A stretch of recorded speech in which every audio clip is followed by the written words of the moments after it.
Review the Light. Today we're going to take a look at the Olight S20R Baton, but first, if you haven't yet, go ahead and click this link right up here to subscribe to my YouTube channel, this one over here to follow me on Facebook, and once it's complete I'll put a link to the full review down here in the description, and that'll have beam shots, runtime graphs, spectral analysis, all that great stuff. So the S20R Baton is a new flashlight by Olight. It is an upgrade from an older model. The main upgrade here is that it comes with a lithium-ion rechargeable battery that it recharges in the light using a base that's included that plugs into a USB outlet. So it comes in Olight's kind of standard packaging here, this kind of plastic display case kind of thing. It's got some of the specs of the light and various other information on the box. We'll go ahead and open it up and take a look.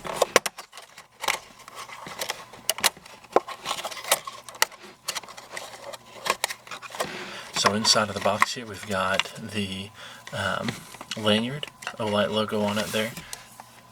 And we've got the little brochure for various other Olight models. The user manual for the S20R. A couple of spare O-rings there.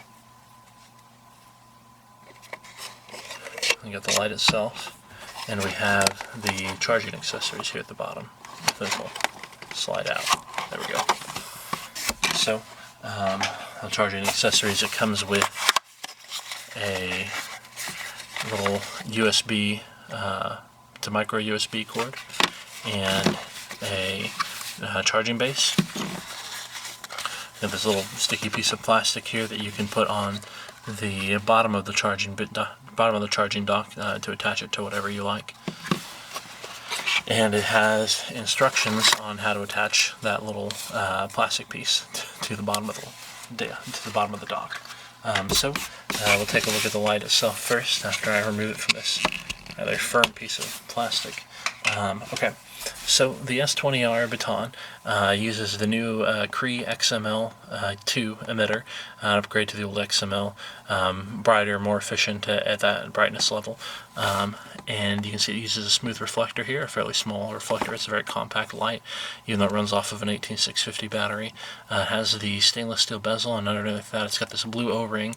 It also has an O-ring that glows green in the dark, so I believe this it looks blue in the light and then glows green in the dark, which is kind of fun.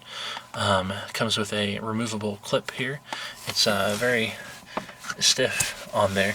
You can take it off with your hands, but it does take a decent bit of force to pull that on and off, so it's not likely to come off on its own, and you can set it either direction that you want, although with the position of the clip there, this is probably the way that you're going to want to have it most of the time. And a really nice upgrade to this model is some of the previous versions had this a plastic rubbery switch that kind of just stuck out from the body there, really easy to bump on accident. This one has a stainless steel ring around the switch, so that even though it protrudes from the body and is easy to find, it's a lot harder to activate this switch on accident. So like if I press it up against something flat, it doesn't turn the light on. If you have it in a bag with something with a sharp corner or something like that, it could still get in there and press it, but it's a lot less likely. It also has, you can see a little dot there. There's a little orange LED under there that I'll confirm this with the manual, but I believe it lights up when the battery gets low. You can see on the body, Olight's kind of standard squared off knurling, the Olight logo, the model name and number there. At the tail cap, we've got a little hole for the lanyard, and it's on the side so you can still do the stable tail stand even when you've got the lanyard attached. And the back, it doesn't have a tail cap button. Instead, this is where the magnetic charging port is, so you can see that right there. We'll go ahead and open it up and take a look inside. The tail cap has a spring to make connection with the negative battery terminal there. There is also a spring, I'm not sure if you can see it with the lighting here, but there's also a spring at the far end of the battery tube. So even if you, it comes with this Olight 18650 battery, 2600 milliamp hours. But say you want to sub your own 18650 battery in there, that should work just fine, and it has that spring, so it should even accept a flat top battery if you want to use one of those. So really nice that it comes with its own battery, though. It's a great feature. This comes with everything you're going to need. So I'll go ahead and plug in the charging dock here, if you'll give me just a moment.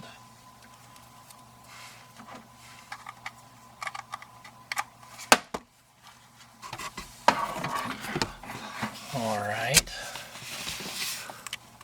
So it plugs in via the micro USB little port there that says in, so that's nice to know. And on the other side here you can see it's labeled extended. So what that is, it doesn't come with like a wall to USB adapter, so you're going to need one of those on your own if you want to plug this into a wall. If you want to plug it into like your computer USB port or something, then that won't be necessary, obviously. But this is really nice because it doesn't occupy really a USB port. It's just so whatever USB port you plug it into, you can still use for something else. Plug it into this little extender slot there. And you can power the charging dock and whatever other device at the same time. So you can see it's got the magnetic ring here that's for the charging also, and a little post that goes into the small hole at the base of the light. So I stick it on there and the magnet just kind of clamps it right in, plug it in on this end, and you can see the little red light light up indicates that it's charging.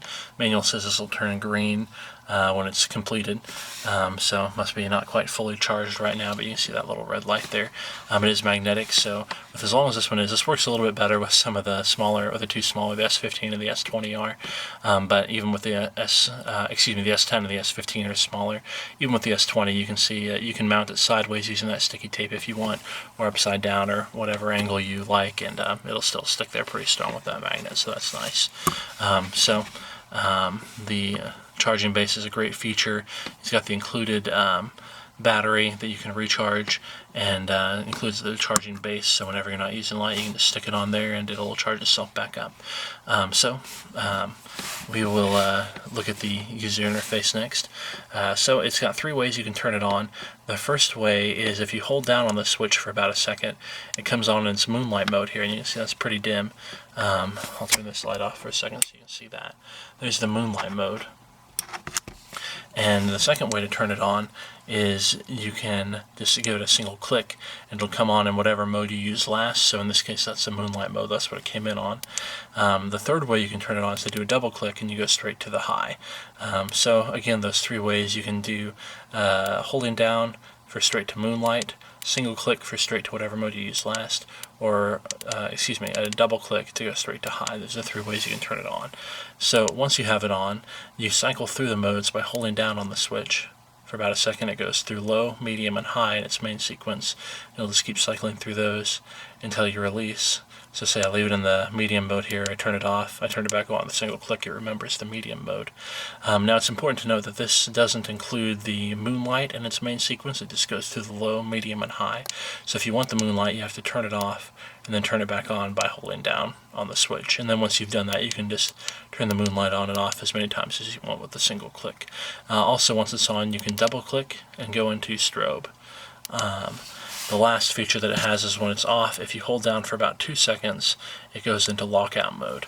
And then as many times as you click whatever you do, it's not going to turn back on until you hold down on the switch again for a couple of seconds, and then it'll turn back on and have its regular function again. So this is the Olight S20R Baton. If you stick around for just a second, we will take it out in the backyard and give it a shot in the dark. So, thanks. Alright, we're here in my backyard with the Olight S20R Baton, and we're going to give it a shot in the dark. So here, I'll go ahead and fire it up. And you're probably not seeing much right now because I turned it on in the moonlight mode. So it is on. Here you can see it shining on my hand about a foot away. And this is the head. You can obviously, the emitter is on. It's just the moonlight mode is pretty dim, so I can see it on my garage right now. It's pretty dim, but I can definitely get a good view of the garage, and if I shine it something nearby, here you can just barely make it out on the camera. You might be able to see that on your monitors if you have the brightness turned up. The hot spot is easy for me to make out several yards away. The spill is still pretty dim, although up close to me I can use the spill to see things on the ground. And so I'll go ahead and turn it up a notch. Here's the low mode. This should be pretty visible to you now on your monitor, at least the hot spot. I can see on the garage that you see there, I can see the spill region, so it goes out fairly far. It's a pretty wide spill. Things on the ground, obviously much easier to see here with the low mode. Now I'll turn it up to the medium, and here you should be able to see it pretty well now. You can tell it's got the well-defined hot spot out into the spill region. Pretty wide spill, so there's what that beam pattern looks like there. Things on the ground very well lit, things far away you're starting to see better, and even up into this like nearby tree or that empty house over there, you can see you're starting to be able to make things out pretty well. So I will kick it up into the high here. Now you can tell a lot of output, plenty to see if there were anything in the tree, anything nearby. The hot spot and the spill are very well defined, putting out a lot of light, plenty to see anything. So that's I'll run through those one more time. Again, we have the moonlight, the very dim, the low, the medium, and the high. So those are the 4 modes it has. And here's the strobe. That's what that looks like there. And this is the glow-in-the-dark O-ring. It's been charged up after a minute or so of use. So pretty neat feature. This has been the Olight S20R Baton, and again, if you haven't yet subscribed to my channel, go ahead and do that by clicking this link right up here. Follow me on Facebook using this one over here. You can, if you're interested, check out the full review. I'll put a link in the description below as soon as that's done, and if you found this review helpful, don't forget to click the like button. So thanks, and have a great night.